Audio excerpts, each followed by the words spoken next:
बुद्ध ने अपने जीवन काल में अपने प्रवचनों से मानव जीवन में एक क्रांति सी ला दी थी। और हम जानते भी हैं भगवान बुद्ध द्वारा कही गई उन सभी बातों में जीवन जीने की कला की चाबी छुपी हुई है। बशर्त है कि आप बुद्ध द्वारा कही गई बातों का सही अर्थ निकाल पाएं। उनके जीवन में घटी सभी घटनाओं से आज भी हमें कुछ न कुछ सीखने को मिलता है। ऐसी एक घटना के बारे में आज मैं आपको बताऊंगा। बुद्ध के समय में अक्सर उनसे एक सवाल पूछा जाता था कि ईश्वर है या नहीं है, और बुद्ध द्वारा हर बार एक अलग जवाब दिया जाता था। और आज मुझसे भी यही पूछा गया है कि डियर क्वेश्चन वर्ल्ड, आप बताइए कि बुद्ध भगवान को मानते थे या नहीं। ईश्वर के बारे में पूछा गया ये प्रश्न आज भी उतना ही खतरनाक है जितना कि भगवान बुद्ध के समय में था। लोगों द्वारा ये प्रश्न बुद्ध से कई बार पूछा गया, लेकिन बुद्ध ने इस प्रश्न का कभी स्पष्टीकरण नहीं किया। एक बार कुछ ऐसा ही हुआ। एक जिज्ञासु बुद्ध के प्रवचनों को लगातार सुन रहा था और वो जिज्ञासु उनकी बातों से सहमत भी था।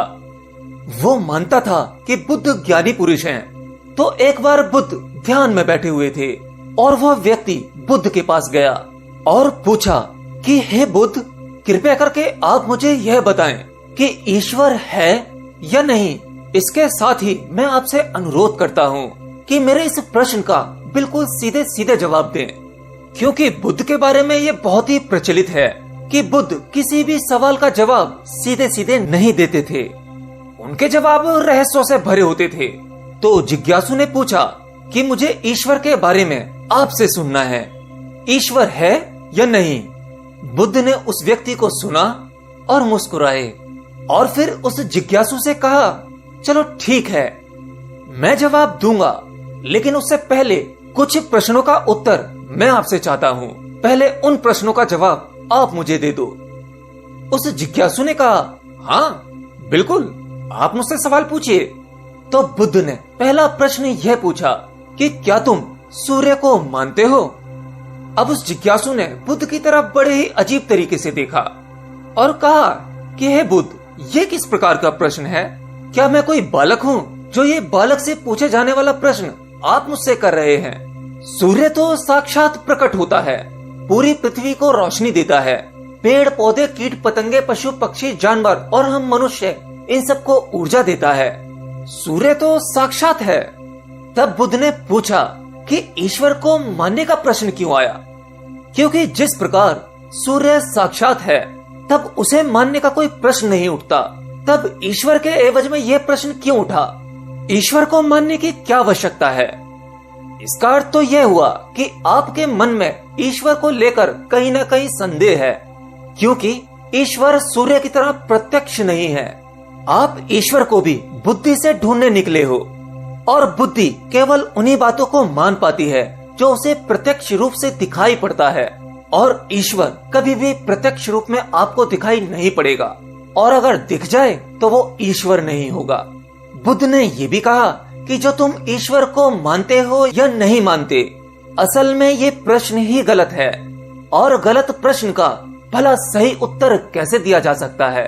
इसीलिए इस गलत प्रश्न के पूछे जाने पर और किसी के द्वारा उत्तर दिए जाने पर अगर उत्तर दिया जा सकता है तो वो उत्तर भी इस प्रश्न की तरह गलत होगा। जिज्ञासु ने यह सुना और कंफ्यूज हो गया कि हे बुद्ध, ये आप किस प्रकार की बातें कर रहे हैं, मैं कुछ समझ नहीं पा रहा हूँ। बुद्ध बोले, हाँ, अगर सीधे अर्थों में मैं कहूँ तो ईश्वर को माना नहीं जा सकता, बल्कि ईश्वर को जाना जा सकता है।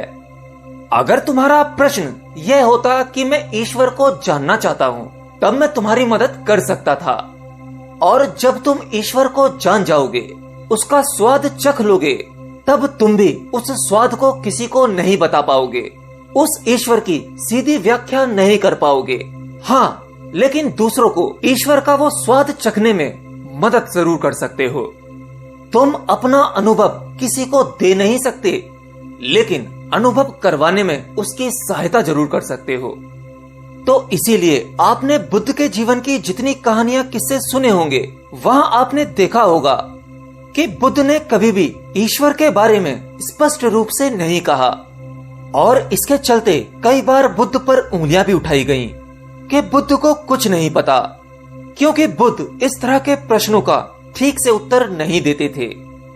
अब देखो, गौतम बुद्ध तत्व संबंधी प्रश्नों से अक्सर क्यों बचा करते थे। तत्व संबंधी मतलब ईश्वर और आत्मा, इससे रिलेटेड प्रश्नों के उत्तर वो अक्सर नहीं देते थे, और अगर कभी देना भी पड़ता था तो वह उदाहरण के माध्यम से उसे समझाने का प्रयास करते थे, क्योंकि ईश्वर और आत्मा के बारे में कभी भी स्पष्ट जवाब दिया ही नहीं जा सकता, यह संभव ही नहीं है। और मैं मानता हूँ कि बुद्ध को सच में ज्ञान प्राप्त हुआ था, वह उस परमात्मा का अनुभव कर चुके थे। और कोई भी व्यक्ति जो बुद्धत्व को प्राप्त हो जाता है, वो ईश्वर के बारे में या ज्ञान के बारे में आपको सीधे सीधे कभी नहीं बताता। वह आपके प्रश्न के उत्तर को बीच में ही लटका देता है, क्योंकि वह चाहता है कि आप उसका स्वाद स्वयं चखें। बुद्ध ने कभी वह गलती नहीं की जो तथाकथित ज्ञानी पुरुषों ने की। मतलब जितने भी तथाकथित ज्ञानी पुरुषों ने ईश्वर के बारे में स्पष्टीकरण किया और उनके अनुयायियों ने उनके धर्म गुरुओं द्वारा ईश्वर के बारे में कई बातों को मान लिया और अपने समुदाय बना लिए, फिर क्या था वो आप देख ही रहे हो। उन तथाकथित धर्म गुरुओं द्वारा दी गई प्रमाणिकता के आधार पर आज वो सभी समुदाय तलवार लिए घूम रहे हैं और उन तलवारों हथियारों के आधार पर प्रमाणित करना चाहते हैं कि मेरा ईश्वर सही है, मेरा ईश्वर सही है। तुम अपने ईश्वर भगवान को छोड़ो और हमारे को मानो, क्योंकि वही सत्य है, तुम्हारा ईश्वर तो झूठा है। यही होगा अगर कोई व्यक्ति ईश्वर की सीधी व्याख्या कर देगा तो अज्ञानियों की भीड़ उसकी बात को जस के तस मान लेगी, न कि वो जानेगी। वह भीड़ ईश्वर का अनुभव नहीं करेगी, वह भीड़ तो केवल आपकी कई बातों के आधार पर किताबें लिख देगी और हाथ में तलवार लेकर चल पड़ेगी कि हम अपने समुदाय को बढ़ाएंगे, अपने धर्म को बढ़ाएंगे, प्रचार प्रसार करेंगे। शायद बुद्ध ये बात जानते थे, इसीलिए कई बार उन्होंने ईश्वर को इनकारा भी। इनकार इसलिए किया कि ताकि आपकी प्यास और भी गहरी हो सके, आप स्वयं उसे जाने। अगर बुद्ध ईश्वर के बारे में सीधे सीधे कह देंगे तो भीड़ आंख बंद करके मान लेगी और ऐसे